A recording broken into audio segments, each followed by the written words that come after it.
morning, accounting students. So today we're going to do an overview of the cost accounting material, and then we will follow that with a section on overhead allocation and then job costing. So with respect to cost accounting, and it's called cost and management accounting, there are two big components. The first is costing, and that essentially involves figuring out what it costs to produce a product or provide a service. The second component is the management accounting component, and there it helps us with two broad areas of management functions: decision making and then planning and controlling. So we'll look at an overview. This is in your notes in section 3 that you received before the end of the first half of the semester. So we're going to go and switch over to the video feed. And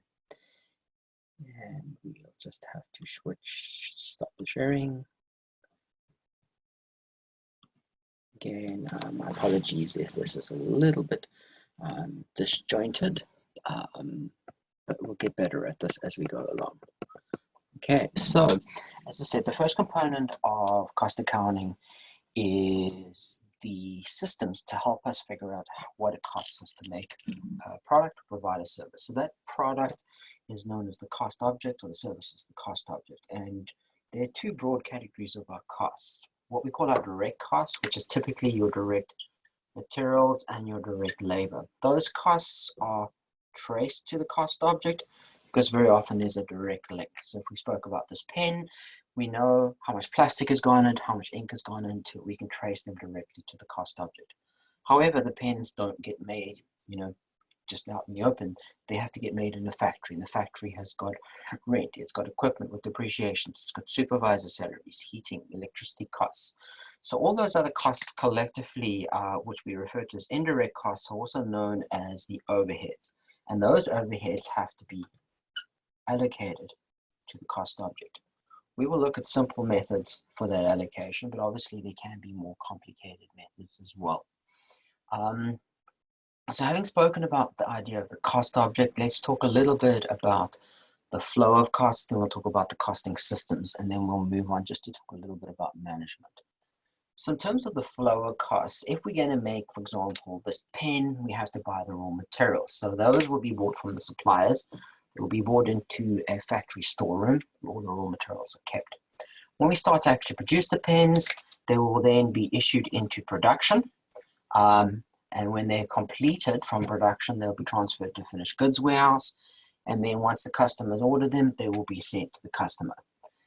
These physical processes obviously accompanied by equivalent accounts.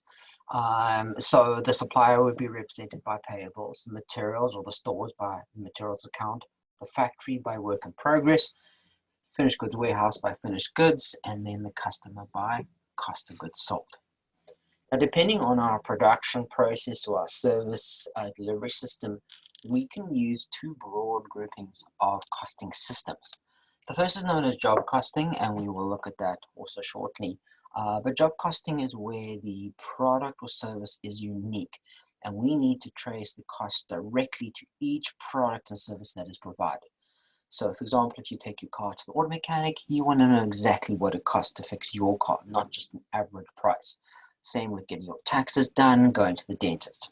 However, if we're thinking about these pens, we don't need to know what each one costs, so we are happy to get an average cost. So there we would use something called process costing, where we take the total costs that go into the production process, divide that by the number of pens that go through and get an average cost. That's the principles of process costing. However, each batch of pens will then have a different average cost, which can make life a little bit complicated. So if we take it one step further, where we work out an average of the averages, we end up with a system that is known as standard costing. That is a very important system that, in my experience, almost every manufacturing company that mass produces uses. Okay, so those are costing systems. Job costing for unique products, process with standard costing for mass produced products. Finally, we're going to spend the latter part of the section 3 looking at the management component. And here, there are two broad aspects. The first is decision making, helping us make decisions. When we look at decision making, we're going to be using the principles of what we call variable or contribution costing. And that is based on the idea that depending when we are making a product, how many units we're making, does the cost in dollars stay the same? Or if we're making more products, does the cost, for example, increase? Unlikely to decrease. If the costs stay constant, they're known as fixed, and if they increase, they're known as variable. We can actually go and take our traditional accounting income statement and reorganize it on a variable, or sometimes known as a direct costing basis, and that will help us make decisions. That section is known as cost, volume, profit, and we will be doing that in the next week. And then finally, we come back to planning and control as a management function. Planning is our budgeting process. We will use the principles of variable costing in that. And then control is making sure that you adhere to your budget.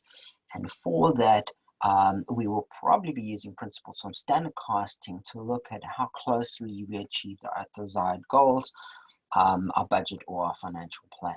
So that's an overview. Next, we will be moving into overhead allocation.